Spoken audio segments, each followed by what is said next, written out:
오늘의 주요 뉴스입니다. 뉴욕 증시 급락 영향으로 우리 증시가 큰 폭의 하락을 보이며 시작했습니다. 장중 낙폭을 일부 회복하며 장을 마쳤지만 5거래일 연속 내리며 불안한 모습을 보이고 있습니다. 금융당국이 저축은행의 건전성 관리를 위해 다중채무자의 금융회사 이용수에 따라 충당금을 최대 50% 추가로 적립토록 했습니다. 충당금 적립 부담 등을 고려해 오는 2026년까지 단계적으로 적용한다는 방침입니다. 건설사들이 안전사고 위험이 큰 건설 현장에서 사고 예방을 위한 대책 마련에 나서고 있습니다. 포인트 지급부터 인공지능 기술 도입까지 다양한 방법이 동원되고 있습니다. 애플의 신제품 아이폰 16 시리즈가 내일 공개될 예정입니다. 미국 판매가가 오를 것으로 전망되면서 국내 출시 가격도 10% 인상될 거란 관측이 나옵니다.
여러분 안녕하십니까? 9월 9일 센 경제 라이브 시작합니다.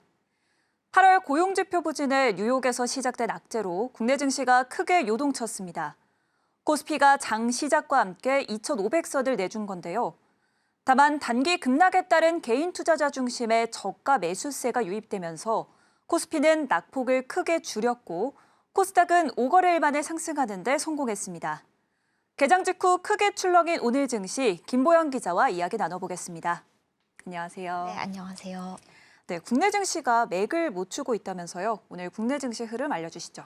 네, 오늘 코스피 지수 전거래일 대비 8.35포인트 하락한 2,535.93의 거래를 마쳤습니다. 외국인이 5,404억 원어치를 내다 팔며 5거래일 연속 매도 우위를 이어갔습니다. 반면 개인과 기관은 각각 4,708억 원, 437억 원 매수 우위를 보였습니다. 시가총액 상위 종목별로는 대다수의 종목이 약세 마감했습니다. 삼성전자, KB금융, 신한지주, 삼성물산, 네이버, LG화학 등입니다. 네, 우리 증시의 약세, 미국의 부진한 고용지표 발표로 인한 투자자들의 실망감과 불안감을 키운 여파가 반영된 것으로 보이는데요. 지난 토요일에 새벽 뉴욕 증시 역시 급락했다면서요. 네, 현지 시각으로 지난 6일 시장의 최대 관심사였던 미국의 8월 고용이 발표됐습니다. 수치가 시장 예상치를 크게 밑돌면서 뉴욕 증시 3대 지수 모두 하락 마감했습니다. 전장보다 다우 지수는 1.01%, S&P 500 지수는 1.73% 하락했고 기술주 중심 나스닥 지수는 2.55% 급락했습니다.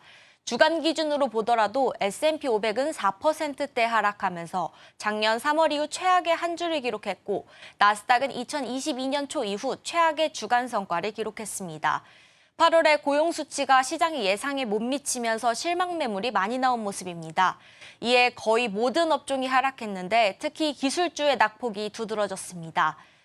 AI 대장주인 엔비디아는 이날 4%나 내리면서 최근 2주간 20% 넘게 하락했습니다.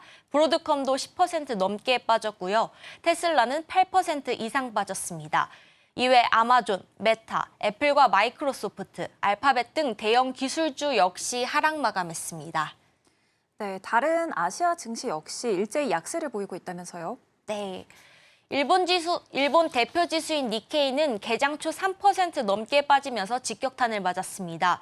이날 0.48% 하락한 36,215.75에 마감하며 낙폭을 줄이긴 했지만 엔화 강세에 맞물려 약세를 면치 못하고 있습니다.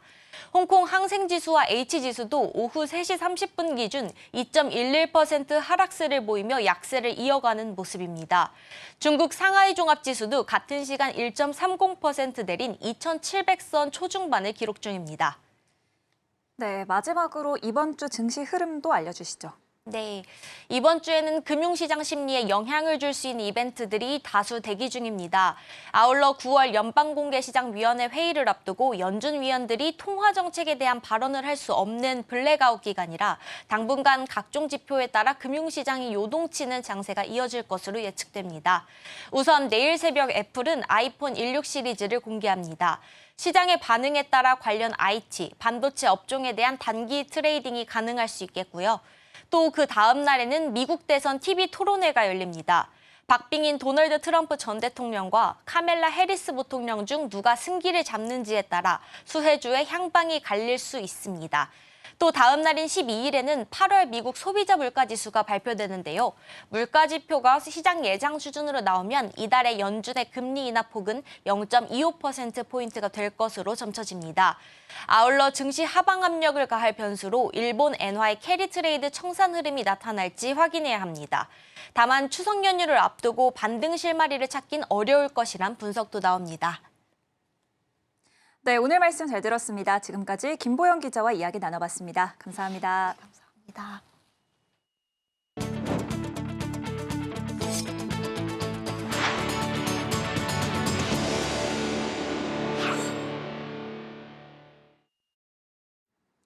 다중채무자 가계대출에 대한 저축은행의 대손 충당금 적립 기준이 단계적으로 상향됩니다.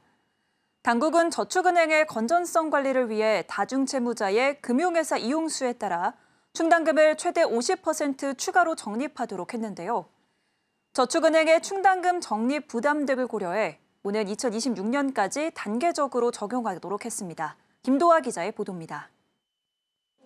금융당국은 오늘 상호저축은행업 감독규정 개정안에 대해 규정 변경 예고를 실시했습니다. 5개 이상의 금융회사로부터 대출을 받은 다중채무자에 대한 저축은행의 대손충당금 적립 기준을 단계적으로 상향한다는 내용입니다. 올해 상반기 기준 저축은행 다중채무자의 가계대출 잔액은 16조 5천억 원에 달하는 상황. 금융당국은 저축은행의 건전성 관리를 강화하기 위해 당초 이달 말 대손충당금 적립부터 다중채무자의 금융회사 이용수에 따라 충당금을 최대 50% 추가 적립토록 했습니다. 5개 이상 7개 미만 금융회사 대출 이용 시에는 30%, 7개 이상 금융회사 대출 이용 시에는 50% 상향하는 내용입니다. 현재는 채무자가 이용 중인 금융회사 개수는 고려하지 않고 자산 건전성 분류 기준에 따라 충당금을 적립하고 있는데 고위험 대출을 줄이기 위해 다중채무자에 대한 규제를 강화한 조치입니다. 하지만 최근 부동산 PF 사업성 평가 기준이 강화돼 저축은행의 대손충당금 추가 적립 부담이 늘어나자 서민금융 공급이 크게 위축되면서 당국이 규제를 늦추기로 한 겁니다. 이번 개정안 변경 예고로 대손충당금 적립 기준 상향은 오는 2026년 1월 시행으로 미뤄졌습니다. 이에 따라 개정안 시행 이후 내년 6월까지는 5개 이상 7개 미만 금융회사를 이용하는 다중채무자 대출에 대해서는 요 적립률의 10%를, 7개 이상의 대출회사를 이용하는 다중채무자에 대해선 15%를 추가 적립해야 합니다. 내년 7월부터 12월까지는 20%와 30%로 기준이 높아지고 오는 2026년 1월 이후부터는 30%와 50%로 상향됩니다. 이번 감독규정 개정안은 오늘부터 오는 19일까지 규정 변경 예고를 실시한 이후 금융위 의결 등을 거쳐 이달 중 시행될 예정입니다. 서울경제TV 김도하입니다. 건설사들이 안전사고 위험이 큰 건설 현장에서 사고 예방을 위한 대책 마련에 나서고 있습니다. 현장에서 근로자들이 직접 상황을 견제할 수 있도록 독려하는 제도부터 첨단 기술 도입까지 방법도 다양한데요. 이지영 기자입니다. DLNC가 오늘 선보인 D-Safe 코인. 건설 현장 내 안전 관련 신고를 하거나 개선점을 제안하면 근로자들에게 포인트를 지급하는 사내 인센티브 제도입니다. 향후 쌓인 포인트는 쇼핑몰과 카페 등에서 현금처럼 사용할 수 있습니다. DLENC는 지난 2020년에 안전신문고를 시행해 작업중지권 사용을 활성화했는데 올해 상반기에만 12,000건의 신고가 접수됐습니다. 올해 상반기 부상재해는 지난해 같은 기간보다 40%가량 감소했습니다. 안전신문고로 재해 예방 효과가 나타나자 근로자가 위험 상황을 직접 신고하는 걸 더 독려하기 위해 인센티브 제도를 도입한 겁니다. 상시 변화되는 건설 현장의 위험 사항은 가장 가까이 일하시는 그분들이 가장 잘 알고 있습니다. 근로자들의 작업 거부 요구로 인해 불이익을 받을 수 있다는 심리적인 장벽을 제도적으로 극복해 안전문화 확산에 기여하도록. 삼성물산과 현대건설 등 대형 건설사들도 2022년 1월 중대재해처벌법이 도입된 이후 사고를 줄이기 위해 건설 현장 내 근로자들에게 작업중지권을 적극 권장하고 있습니다. 건설사들은 이외에도 위험한 일을 사람 대신 기계가 할 수 있도록 인공지능을 활용한 첨단 기술도 쏙쏙 도입하고 있습니다. 현대건설은 재해 예측 AI 시스템을 도입해 건설 현장 내 사각지대를 사전에 찾아 위험을 예방하는 관리에 나섰고 롯데건설도 AI 시스템을 연계한 통합 영상관제 시스템인 안전상황센터를 운영하고 있습니다. 서울경제TV 이지영입니다. 애플의 신제품 아이폰 16 시리즈 공식 발표가 하루 앞으로 다가왔습니다. 같은 날 중국 화웨이도 3번 접는 폴더블 폰을 공개한다는 계획인데요. 하반기 스마트폰 빅매치가 주목됩니다. 김혜영 기자입니다. 애플이 내일 아이폰 16 시리즈를 공개합니다. 한국이 처음으로 1차 출시국에 포함될 가능성이 큰 상황. 국내 시장은 그간 1차 출시국에서 제외돼 신형 아이폰이 나오고 한 달여 뒤에나 만나볼 수 있었습니다. 그러나 주력 시장인 중국 시장 점유율이 줄면서 애플이 한국 시장 겨냥에 나섰습니다. 통신사들은 오는 13일부터 사전 예약을 시작하고 20일부터 물량 개통을 진행할 예정입니다. 가장 눈에 띄는 부분은 이번 시리즈가 애플의 첫 AI 폰이라는 점입니다. 아이폰 16에는 애플 인텔리전스라는 자체 인공지능이 탑재됩니다. 음성 비서 시리에는 오픈 AI의 챗 GPT가 적용됩니다. AI 맞춤형 사진 편집, 이모티콘 생성 등은 물론이고 통화 녹음과 텍스트 변환, 요약도 가능해질 전망입니다. 이를 위해 애플은 영국 반도체 설계 기업인 ARM에 신형 칩을 넣었습니다. 인터넷 연결이 끊겨도 구동되는 온디바이스 AI 형태입니다. 이와 함께 그간 국내에선 사용할 수 없었던 기기의 위치를 추적할 수 있는 기능도 추가될 전망입니다. 시장의 관심은 출고가에 쏠리고 있습니다.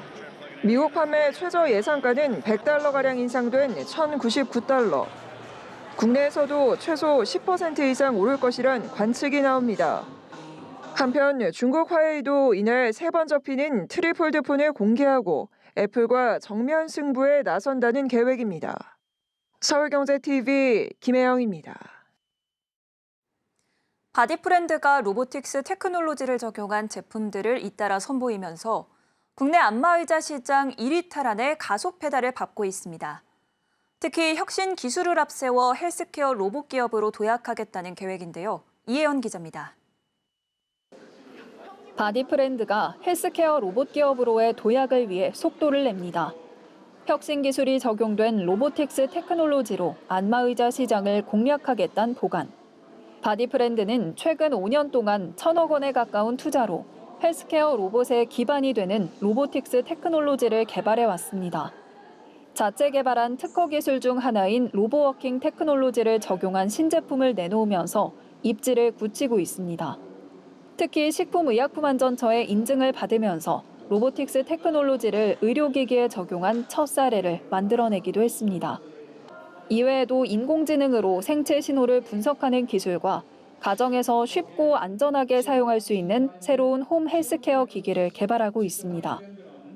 글로벌 경기 침체, 소비 부진 등 어려운 상황 속에서도 바디프렌드만의 차별화된 전략으로 위기를 잘 헤쳐나가 실적 반등을 이뤄내고 있습니다. 그 중심에는 독자적인 기술인 로보틱스 테크놀로지를 기반으로 한 헬스케어 로봇이라는 바디프렌드는 헬스케어 로봇으로 안마기기 시장에서 1위 탈환에 나선다는 계획. 한때 업계 정상을 차지했던 바디프렌드는 지난 2021년부터 3년간 경쟁업체에 밀려 2위에 그치고 있습니다. 그러나 올해 상반기 매출 2,286억 원, 영업이익 245억 원을 기록하며 지난해 같은 기간보다 매출 8.9%, 영업이익은 188.8% 각각 늘어난 성과를 거뒀습니다. 최근 가수 겸 배우 차은우를 새로운 앰버서더로 발탁하면서 이미지 변신도 꾀하고 있는 바디프렌드. 안마의자 시장의 게임 체인저로 거듭날지 주목됩니다. 서울경제TV 이혜연입니다. HD현대중공업 노조가 임금 및 단체 협약 합의의 난항을 겪으며 연속 파업에 들어갔습니다. 노사의 의견 차이가 커 추석 전 협상 타결은 어려울 것이란 전망이 나오고 있습니다. 이수빈 기자입니다. 민주노총 금속노조 현대중공업 지부는 오늘 오전부터 쟁의대책위원들과 참가를 희망한 조합원을 대상으로 7시간 파업을 벌였습니다. 오는 10일과 11일엔 오후 1시 30분부터 4시간 동안 전 조합원이 파업에 나설 예정입니다. 노조는 조선업 호황으로 회사의 이익이 증가한 만큼 직원들의 임금 수준을 개선해야 한다고 주장하고 있습니다. HD현대중공업의 올해 2분기 매출은 전년 동기 대비 26.7% 늘어난 3조 8,840억 원을 기록했습니다. 영업이익은 1,956억 원으로 지난해 같은 기간보다 185.5% 증가했습니다.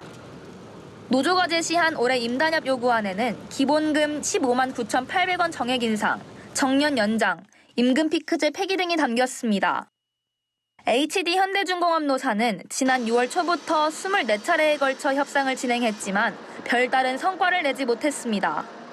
지난 5일 회사는 노조에 기본금 10만 2천 원 정액 인상, 경영목표 달성 경력금 200만 원 등을 제시했지만 노조는 이를 거절했습니다.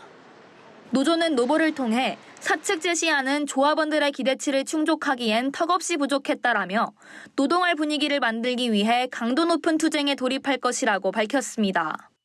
노조 파업으로 공정 차질이 불가피할 것이란 전망이 나옵니다. 파업 장기화 시 선박 납기 지연 피해가 예상되고 납기를 맞추지 못할 경우 지체보상금 지급은 물론 업계 신뢰도 하락으로 이어져 경쟁력도 훼손될 우려가 있습니다. 추석 전 협상을 매듭 지으려면 이번 주 초 잠정 합의안이 도출돼야 하는 상황. HD현대중공업은 수년간 불황을 극복하고 경영실적 회복의 분수령이 될 중요한 시기인 만큼 교섭에 집중해 합의점을 찾아가겠다는 방침입니다. 서울경제TV 이수빈입니다. 한국과 미국, 일본 등 최강마를 가리는 코리아컵과 코리아 스프린트가 어제 레츠런파크 서울에서 열렸습니다. 30도가 넘는 더운 날씨에도 2만 7천여 명의 관람객이 모여 응원 열기를 더했는데요. 김효진 기자가 다녀왔습니다.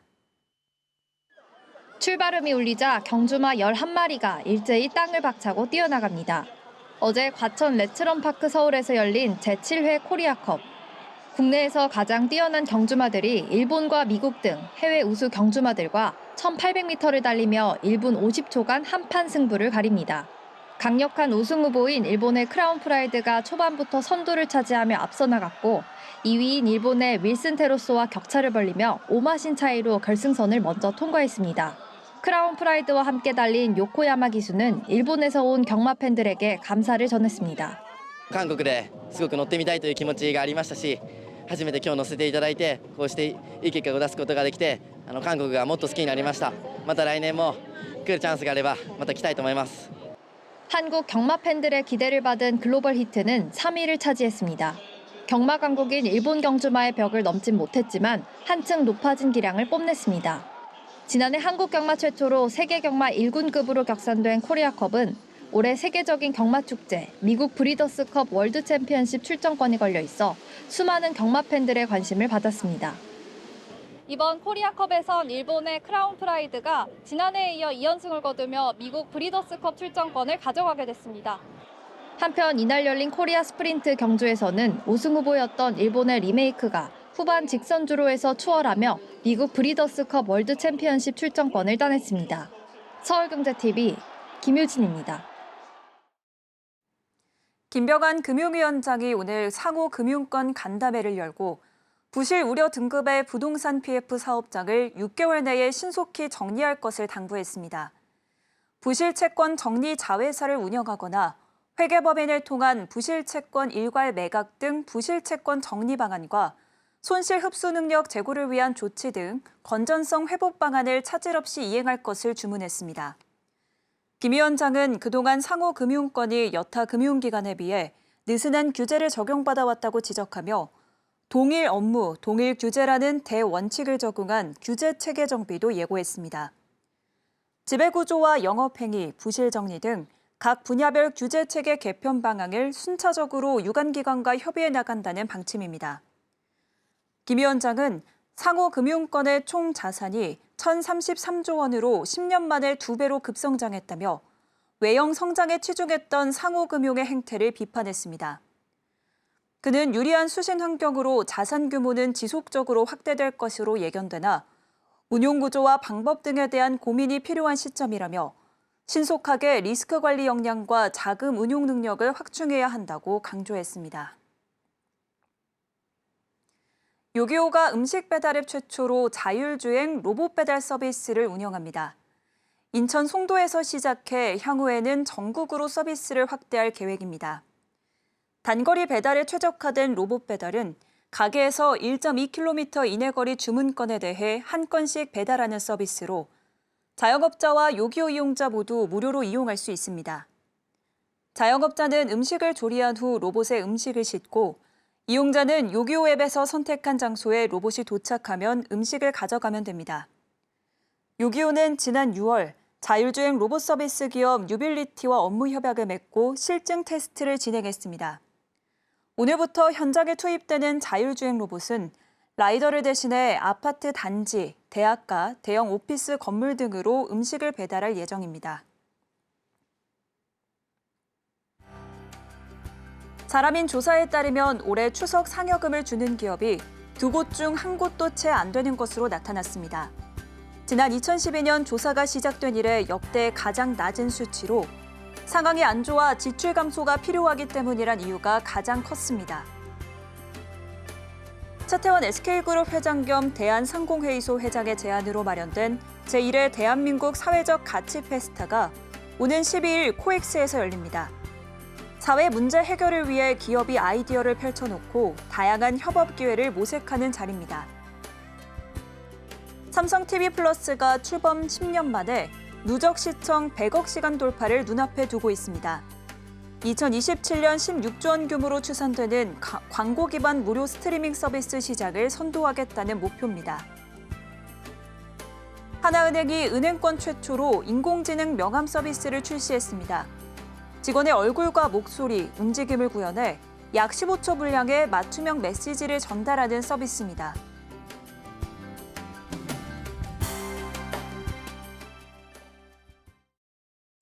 이상으로 센 경제 라이브 마칩니다. 함께해 주신 여러분 고맙습니다.